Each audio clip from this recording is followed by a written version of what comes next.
noches, hermanos. La verdad que es una alegría el estar otra vez acá, poder enseñar la palabra del Señor. Esta vez pues vamos a dejar un poco de lado el estudio del libro de Deuteronomio, ya que pues por los tiempos que estamos viviendo, como ya saben, pues el miércoles se celebra por decir así, el año nuevo de toda la humanidad. Se celebra el nacimiento, la creación de Adán, cuando Dios creó a Adán. Y es un tiempo de, como quien dice, de rendir cuentas ante Dios. Entonces, este miércoles nuestro pastor, la verdad que nos dio un estudio del Salmo 51, muy bonito, que fue de mucha bendición para mi vida, y quería compartírselos a ustedes esta noche. En sí, este salmo pues fue escrito por David, el Salmo 51. Aquí el tema dice Teshuvah, es una palabra hebrea que quiere decir arrepentimiento. En sí el hebreo va un poquito más allá, es como un volver a Dios, un volver a sus caminos. Y este Salmo 51 está basado pues sobre lo que aconteció en el segundo libro de Samuel, capítulo 11 y capítulo 12. No lo vamos a leer, solo se los voy a resumir. Yo creo que ya muchos han oído sobre esta historia. Se trata de David y Betsabé. Pues resulta que era un tiempo de guerra, todos los reyes habían salido a la batalla y todo, pero David no. David se quedó en Jerusalén. Y bueno, la Biblia no dice por qué exactamente se quedó, pero en tiempo de guerra era pues raro que David se quedara, porque él era un guerrero, un varón de Dios, siempre estaba luchando ahí por Israel, pero esa vez se quedó en Israel. ¿Y qué fue lo que pasó? Caminando él por su palacio, no sé, vio una mujer que es Betsabé, dice que era una mujer muy hermosa. De ahí mandó a preguntar por ella, le dijeron, mira, ella es esposa de Urías, uno que anda en la batalla. Y total que él la tomó, y bueno, ustedes se imaginan, no puedo dar más detalles. Pero después de eso, Betsabé lo llama y le dice, rey, mira, fíjate que estoy embarazada de la relación entre ellos. Entonces viene David y dice, bueno, ¿qué vamos a hacer ahora? Llamó a mandar a su esposo que estaba en la guerra, y llegó él ahí con el rey y le dice, lo invitó a comer y todo, y le dice, mira, anda con tu esposa, quédate esta noche ahí con tu esposa.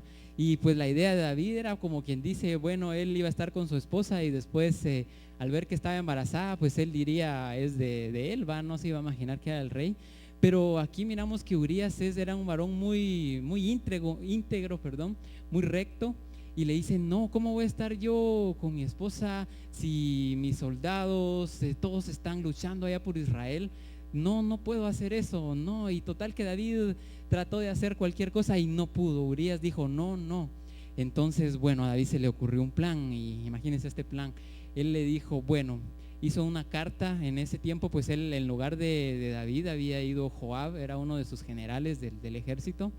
Entonces él lo que hizo fue, le mandó una carta con Urías, le dijo, mira, regresa ya al campo de batalla y le das esto a Joab, que es el que está prácticamente como el jefe. ¿Y qué decía en esa carta? En esa carta David le decía a Joab, mira, quiero que pongas a Urías hasta adelante, y cuando mires que vengan el enemigo, apártense todos y que lo maten. Imagínense así que era un asesinato prácticamente. Entonces viene David, envuelve la carta, se la da a Urías, y Urías se va de regreso al campo de batalla. Y yo miro ahí sí que la integridad de Urías en obedecerle al rey. No abrió la carta. Imagínense, si hubiera sido un poco más curioso, tal vez la hubiera abierto y se hubiera dado cuenta pues de que ahí prácticamente se estaba decretando su propia muerte. Entonces, pero no lo hizo así. Él fue muy íntegro, muy recto, siguió con esa carta, se la llevó a Joab. Cuando él la leyó, bueno, él era el rey, tenía que ahí sí que hacer caso, no tenía que estar preguntando por qué. Entonces hicieron prácticamente lo que el rey había dicho. A la hora de la batalla dejaron a Urías hasta adelante, todos se hicieron para atrás, total que lo mataron. Y bueno, pasó, no sé cuántos días pasaron. Ya en el capítulo, eso se mira en el capítulo 11. En el capítulo 12 llega Natán, que era un profeta de Dios, y le dice a David, mira, te voy a contar algo que sucedió. Le dijo, fíjate que había un hombre muy rico, tenía muchísimo dinero, tenía muchas ovejas, pero a la par de él vivía un hombre muy pobre que tenía solo una ovejita, incluso dormía con él, la quería muchísimo, la amaba mucho. Y de repente vino un visitante a la casa de este hombre rico. ¿Y qué fue lo que hizo este hombre rico? En lugar de agarrar una de sus ovejitas para comérsela, agarró la oveja de aquel hombre pobre, su única oveja, se la quitó y con esa invitó a comer a su invitado. Y viene David y le dice: ¿cómo así? Pero qué hombre tan malo es este. Y David rápido dijo: este hombre tiene que pagar 4 veces lo que ha hecho. Prácticamente tiene que darle 4 ovejitas a este hombre pobre. Pero en eso se da cuenta David que prácticamente él se estaba sentenciando a él mismo prácticamente. Después Natán le dice: mira, ese hombre eres tú, le dice. Aquí hay 3 frases muy claves en estos capítulos que les acabo de resumir. En el capítulo 12:7 dice: entonces dijo Natán a David: tú eres aquel hombre. Así ha dicho el eterno Dios de Israel: yo te ungí por rey sobre Israel y te libré de la mano de Saúl. Pero la frase aquí es: tú eres aquel hombre. Después de contarle la parábola, pues David pensó que le estaba hablando de a alguien ahí en Israel, pero no se había dado cuenta que era él mismo. Le estaban contando una historia de él mismo. Entonces le dijo: tú eres aquel hombre. Hay otra frase aquí en el verso 13 donde dijo David: pequé contra el Eterno, pequé contra Dios. Y al final pues Natán le dice: también el Eterno ha remitido tu pecado y no morirás. Y bueno, aquí aprendemos mucho de esta historia. Y despuesito, si pueden leer en su casa en el capítulo 13, 14, 15, van a ver cuántos así que problemas tuvo David con sus hijos. ¿Por qué? Porque cuando David dijo: este hombre tiene que pagar 4 veces más lo que ha hecho, entonces prácticamente se estaba sentenciando él mismo. Y eso es lo que nos pasa a nosotros. Hace 15 días hablamos de que no tenemos que juzgar a otras personas, porque a veces como que estamos dando nuestra propia sentencia. Esto fue lo que le pasó a David. Dijo: cuatro ovejitas tiene que devolverle a este hombre que le robó. ¿Y qué pasó con la vida de David? En el capítulo 13 nos podemos dar cuenta de que el hijo que nació de esta relación de David y Betsabé murió. Por más que David ayunó, oró, murió. Ya estaba como decretado que tenía que morir. Murió también Absalón, el otro hijo de David. Murió Amón y murió Adonías. 4 hijos se murieron de David, exactamente la palabra que él había dicho. Y la verdad que no es casualidad. Siempre les he dicho que las casualidades no existen. Como David dijo 4 veces tiene que pagar este hombre, él pagó así 4 veces. Había matado a un hombre, a él pues se le murieron 4 hijos. Entonces, para que tengamos cuidado así que con lo que hablamos, con lo que juzgamos, porque muchas veces pues ahí sí que nos juzgamos a nosotros mismos. Y es increíble, como les digo, en el capítulo 13, 14, 15, si lo pueden leer, se miran todos estos problemas entre sus hijos, entre los hijos de David, pero todo a causa de este pecado. Pero hoy vamos a estudiar el Salmo 51. ¿Por qué? Porque tiene que ver en este tiempo que sucedió esta historia que les estoy contando. El Salmo 51, si uno lo mira en el hebreo, en el original, está compuesto por 4 estrofas. La primera estrofa va del verso 1 al verso 4 y esta trata sobre el pecado en relación con Dios. Muchos pues en sus Biblias, yo creo que cuando uno mira un salmo, abajito del salmo a veces dice oración de David, a veces dice que era para el coro, o a veces incluso nos da detalles sobre cuándo David escribió ese salmo. Y eso pasa con este Salmo 51. Sí, yo creo que la mayoría de Biblias lo traen, algunas no, pero abajito del Salmo 51 dice: al músico principal, dice Salmo de David, cuando después que se llegó a Betsabé, vino a él Natán el profeta. O sea que esto lo escribió prácticamente despuesito de que habló con Natán y de toda la historia que les acabo de contar. Solo para que nos ubiquemos ahí en cuándo fue que él lo escribió. Entonces vamos a empezar a analizar este salmo porque es muy bonito. La verdad que nos va a servir mucho, yo creo que a todos aquí. El verso 1 empieza diciendo: ten piedad de mí, oh Dios, conforme a tu misericordia, también se puede traducir como benevolencia, conforme a la multitud de tus piedades, tus misericordias, dice: borra mis rebeliones. Aquí, ¿cómo empieza David? empieza diciendo conforme a tu misericordia, conforme a tus piedades. No dice, bueno, yo David, yo soy el rey, y no se empieza exaltando a él. Yo creo que parte de esto pues lo predicó mi papá hoy en el servicio de las 7 sobre la oración del fariseo y el publicano, cuando el fariseo llegó a orar y empezó ahí sí que a decir todo lo que él era, todo lo bueno que él había sido. Pero no, aquí David nos enseña cómo tenemos que empezar a orar. Igual Moisés empezó así la oración cuando él quería entrar a la tierra prometida. ¿Cómo lo empezó? Apegándonos a los atributos de Dios, no a nuestros méritos, porque si fuera por nuestros méritos yo creo que no conseguiríamos absolutamente nada, sino que David empezó a apegarse a la misericordia de Dios, a la piedad de Dios. Y la verdad que en Éxodo 34:6 voy a leerle estos versos, que fue cuando Dios perdonó al pueblo de Israel después del pecado del becerro de oro. En el verso 6-7 de Éxodo 34 dice: pasando el Eterno por delante de él, proclamó: el Eterno fuerte, misericordioso y piadoso, tardo para la ira y grande en misericordia y verdad, que guarda misericordia a millares, que perdona la iniquidad, la rebelión y el pecado, y que de ningún modo tendrá por inocente al malvado, que visita la iniquidad de los padres sobre los hijos y sobre los hijos de los hijos hasta la 3ª y 4ª generación. De estos dos versos los sabios sacan que Dios tiene así que 13 atributos de misericordia. Aquí se los voy a poner así en orden todos los números, para que veamos los 13 atributos de misericordia. A estos fue los que David se apegó cuando él dijo: Dios, ten misericordia de mí, ten piedad de mí. El Eterno, esta es otra versión parecida, pero aquí está separado, como le digo, en estos 13 atributos, para que miremos cuáles son los 13 atributos de Dios.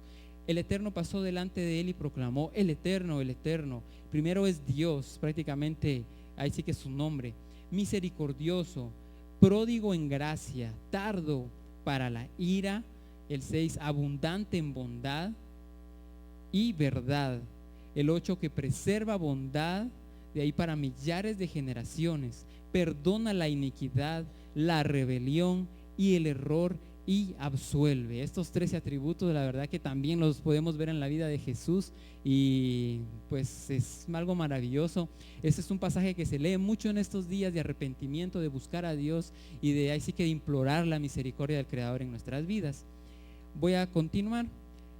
Mis pecados voluntarios. ¿Por qué mis pecados voluntarios? Cuando David en el verso 1 dice: borra mis rebeliones. Esta palabra rebeliones es una palabra hebrea. Ahí está cómo se escribe y se pronuncia Peshai.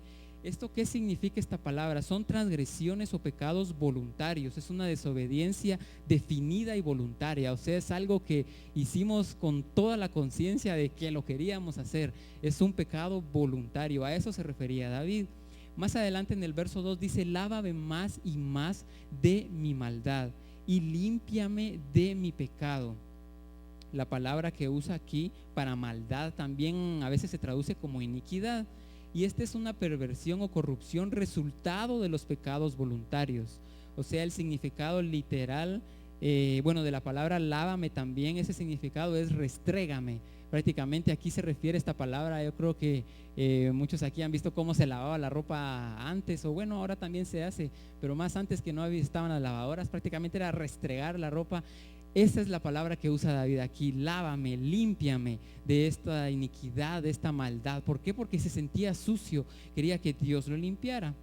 Voy a continuar en el verso 2, dice: límpiame de mi pecado. Aquí también se traduce como error esta palabra, que es pecado, y esta incluye todo lo acontecido, expresa el sentido de fracaso y de ruina. Eso es lo que nos está diciendo aquí David en esta oración. Tenemos pues que irnos a Colosenses 2:14, dice: anulando, aquí está hablando de Jesús, que él anuló el acta de decretos que había contra nosotros, que nos era contraria, quitándola de en medio y clavándola en la cruz. O sea que nosotros ya tenemos legalmente así que el derecho de ser perdonados por la sangre de Cristo.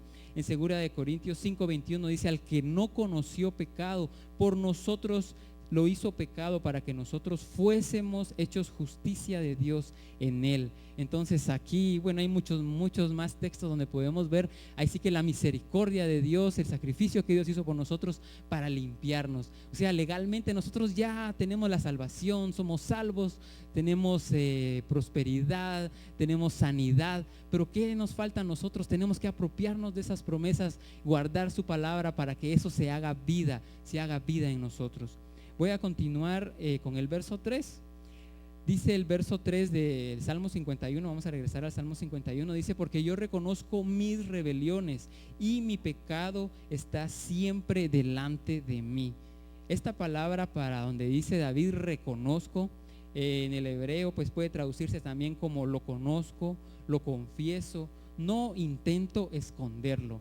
Y esto es algo que me llama la atención, porque David era el rey. Imagínense, cuando Natán llegó a amonestarlo, él bien hubiera podido matarlo, qué sé yo, se hubiera podido hacer el loco de que no pasó nada, pero no, David sabía lo que había hecho y no escondió su pecado. Él dijo: sí, es cierto, pequé contra Dios, y no escondió su pecado. También esta frase quiere decir lo confieso. En el Salmo 32, este es un salmo de David también, que es como nos explica.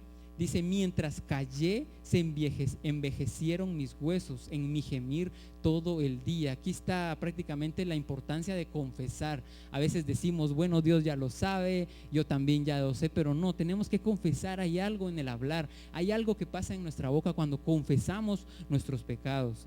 Este Salmo 32 sigue diciendo: porque de día y de noche se agravó sobre mí tu mano, se volvió mi verdor en sequedades de verano. Y en el 5 dice: mi pecado te declaré, no encubrí mi iniquidad.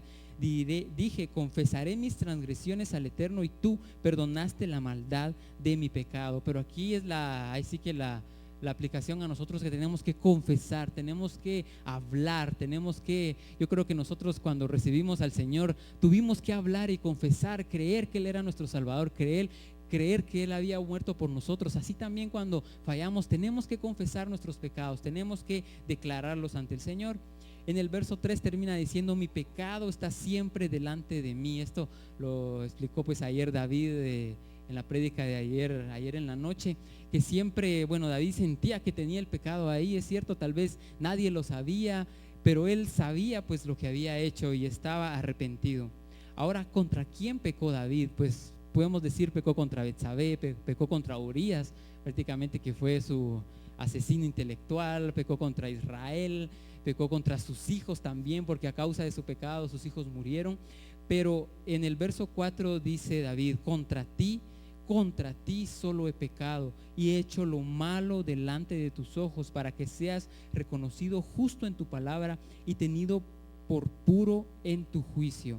Aquí nos da también a nosotros cómo hacer nosotros, de venir a declarar al Señor: contra Él hemos pecado, contra Él hemos pecado. Es cierto, pecamos contra otras personas y todo, pero principalmente contra Dios. En 1 Timoteo 1:15 dice: palabra fiel y digna de ser recibida por todos, que Cristo Jesús vino al mundo para salvar a los pecadores, de los cuales yo soy el primero, dijo Pablo. Igual podemos decir, nosotros fuimos pecadores, gracias a Jesús nosotros somos salvos, y por su sangre, yo creo que todos los que estamos aquí esta noche podemos decir que gracias a Él, pues Él nos ha dado la vida eterna, nos ha dado la salvación, nos ha dado todo, porque éramos pecadores.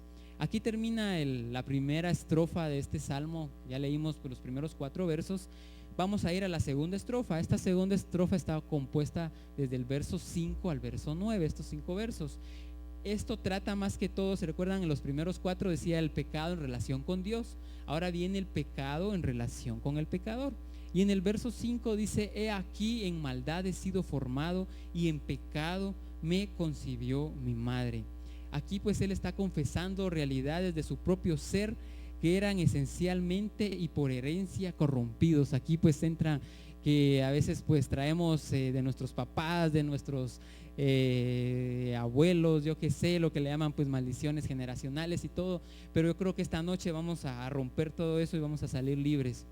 En el 6 dice: he aquí tú amas la verdad de lo íntimo, y en lo secreto me has hecho comprender sabiduría. Aquí en estos versos 6 prácticamente él aclara pues que no está buscando excusas por su pecado. Y es que a veces nosotros cuando hacemos algo decimos, es que mi papá tal cosa, es que por culpa de tal hermano, por culpa de aquel. Pero no, tenemos que tomar la responsabilidad de decir, bueno, nosotros sí incluso yo he leído que hasta cosas que no hemos tenido la culpa, cosas que tal vez parecen accidentes, cosas que tal vez nos hacen otras personas, pero quiera que no, algo hemos hecho nosotros así que para merecer eso. Entonces siempre tenemos que tomar la responsabilidad, siempre decir, sí, yo soy el culpable, y al tomar la responsabilidad, pues nosotros mismos vamos a solucionar eso y vamos a ser libres. Voy a seguir.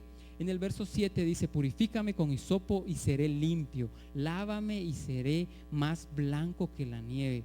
Hazme oír el gozo y alegría y se recrearán los huesos que has abatido. En el verso 9 dice, esconde tu rostro de mis pecados y borra todas mis maldades. Prácticamente borra es como que ahí sí que hubiera estado en un documento y se borraron todas. Yo creo que Jesús hizo eso por nosotros. Teníamos tantas cosas, tanto pecado, tanta iniquidad, tantos decretos en contra de nosotros, pero Jesús los ha borrado y este es un tiempo para eso. Créanme que a muchos le llaman también como anular los decretos. Muchas veces nosotros por nuestras malas acciones, por apartarnos de la palabra de Dios, hacemos que decretos se hagan sobre nuestras vidas y digan que nos tienen que pasar ciertas cosas, pero yo creo que esta noche vamos a arrepentirnos, vamos a volvernos a Dios y ser libres de todo decreto en contra de nuestra vida. Amén. Voy a continuar. Este verso es un grito pidiendo limpieza de la corrupción heredada y restauración de la sensibilidad a la voz de la sabiduría.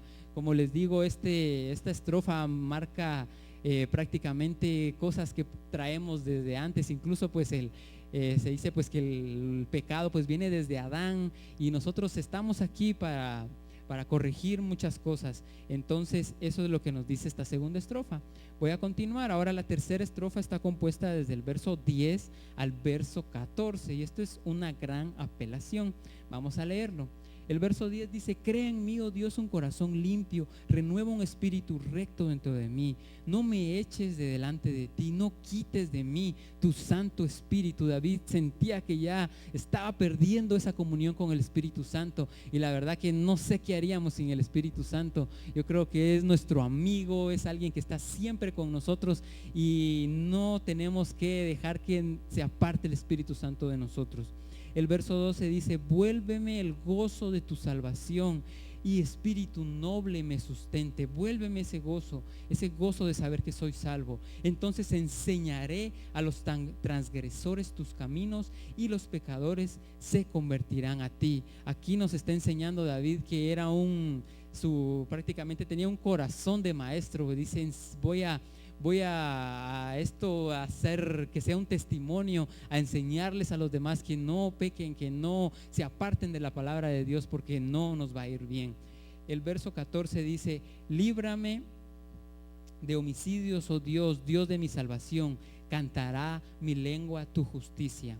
Voy a continuar, aquí vamos terminando. Esta es la cuarta estrofa que está del verso 15 al verso 19 y esta es la última apelación.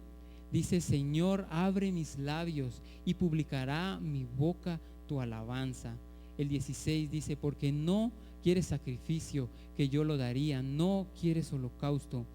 El 17, los sacrificios de Dios son el espíritu quebrantado, al corazón contrito y humillado no desprecias tú, oh Dios. O sea, aquí también tenemos que, la condición para obtener estas bendiciones es que tenemos que venir humildes, tenemos que venir diciendo, bueno, sin ti, Dios, sabemos que no somos nada, que no somos nadie. Tenemos que humillarnos para que esas bendiciones sean realidad en nuestra vida. El verso 18 dice, haz bien con tu benevolencia, Sión, edifica los muros de Jerusalén. Aquí pues también nos enseña a nosotros que tenemos que amar a Israel, tenemos que amar a Jerusalén. La verdad que a veces miramos que están en guerra, que ocurren muchas cosas allá en Medio Oriente y a veces como que decimos, bueno, ellos están allá, nosotros aquí, nada que ver. Pero la verdad que tenemos que amar a Israel. Esto lo encontramos también en el Salmo 122:6. lo explica muy bien, dice: pedid por la paz de Jerusalén y sean prosperados los que te aman. O sea que otro de los requisitos para que yo sea prosperado, que yo sea bendecido, es amar a Israel, amar a Jerusalén, pedir, orar para que estén en paz y que Dios les dé la victoria.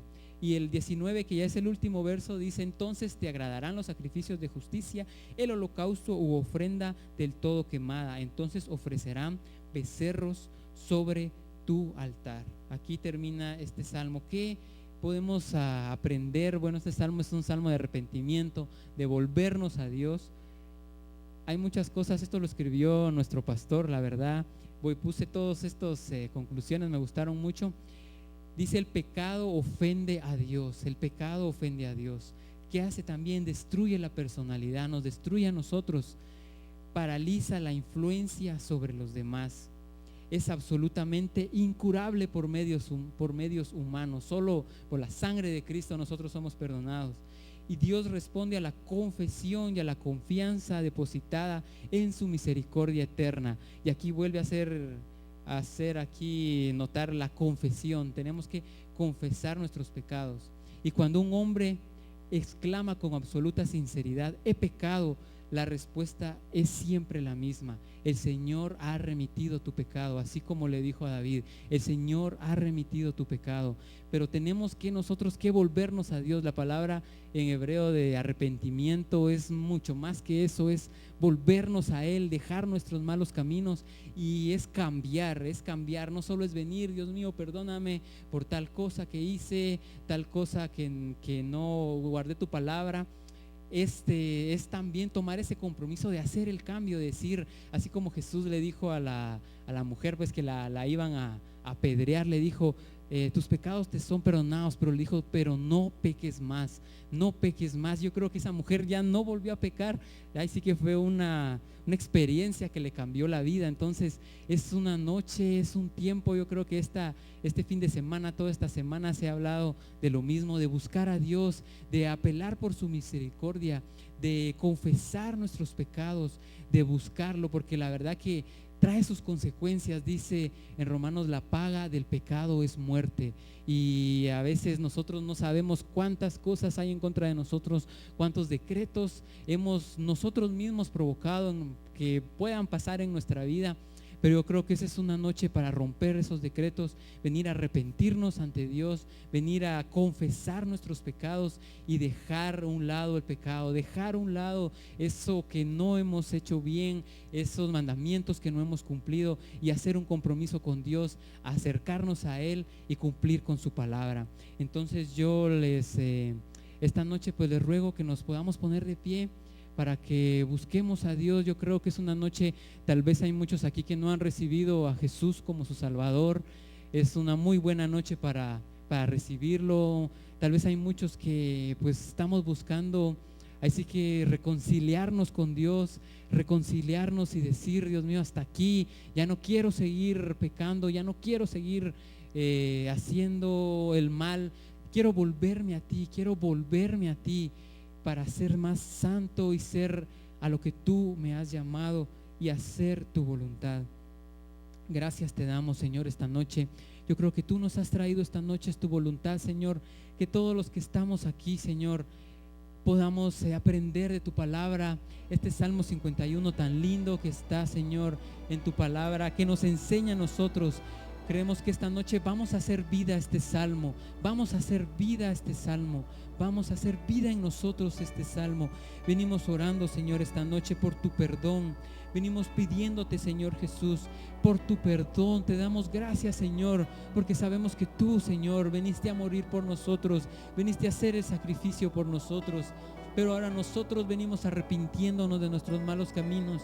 Queremos volvernos a ti esta noche, acercarnos a ti. Tú que estás tan cerca de nosotros esta noche, es una excelente noche para venir a reconciliarnos ante ti, venir a que volvamos a ti, volvamos a tus caminos. Perdónanos, Señor, te venimos pidiendo perdón, nos arrepentimos de todo pecado, nos arrepentimos, Señor, y queremos quitar toda culpa, Señor, toda culpa que tal vez traemos, Señor, esta noche, toda culpa de cosas que hemos hecho, queremos quitarlo. Y así como decía David, límpianos, lávanos, Señor, límpianos, Señor, de tal manera que podamos sentir que como que nada hubiera pasado, que toda esa culpa que hemos sentido contra nosotros mismos sea quitada, podamos ser libres en el nombre de Jesús.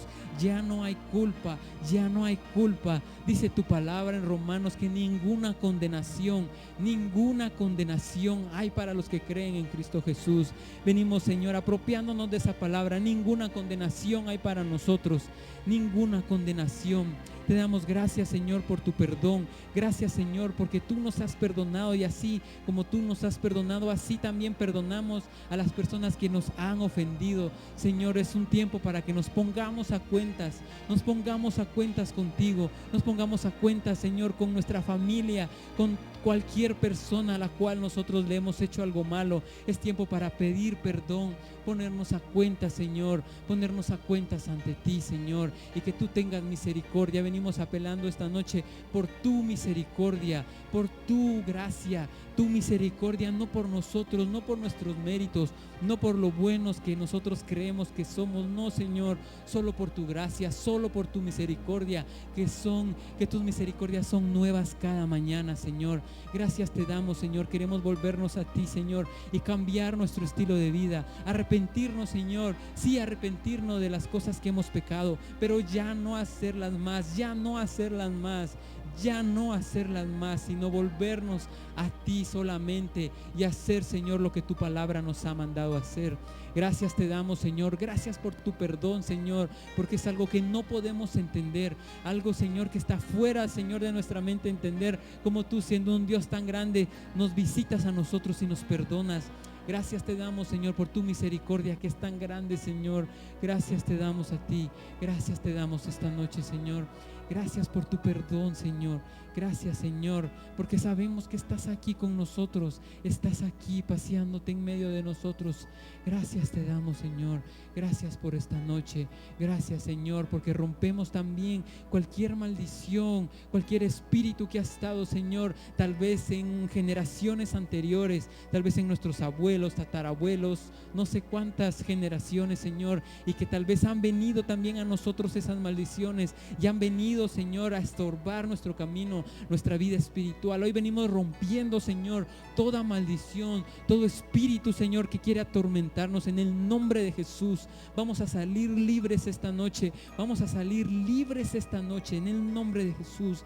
Vamos a salir libres, Señor, sin ninguna condenación, sabiendo que tu sangre nos ha limpiado. Tu sangre, Señor, nos ha limpiado de todo pecado, y vamos a salir limpios, Señor, sin ninguna condenación en el nombre de Jesús, sin ninguna maldición en el nombre de Jesús. Rompemos, Señor, esta noche cualquier maldición que esté, cualquier maldición, Señor, que esté en la vida de mis hermanos acá, sean rotas esta noche en el nombre de Jesús, en el nombre de Jesús, y podamos ser completamente libres, Señor. Gracias te damos, Señor. Gracias, Jesús. Gracias, Padre. Gracias, Señor. Gracias, Señor. Gracias por tu bondad. Gracias por tu misericordia. Gracias por tu palabra. Gracias, Señor, porque cada día podemos aprender más de ti, Señor. Gracias te damos a ti. Gracias te damos esta noche. Gracias, Señor Jesús. Amén. Gracias, Señor. Gracias, Padre. Gracias, Jesús. Gracias, Señor. Gracias, Padre.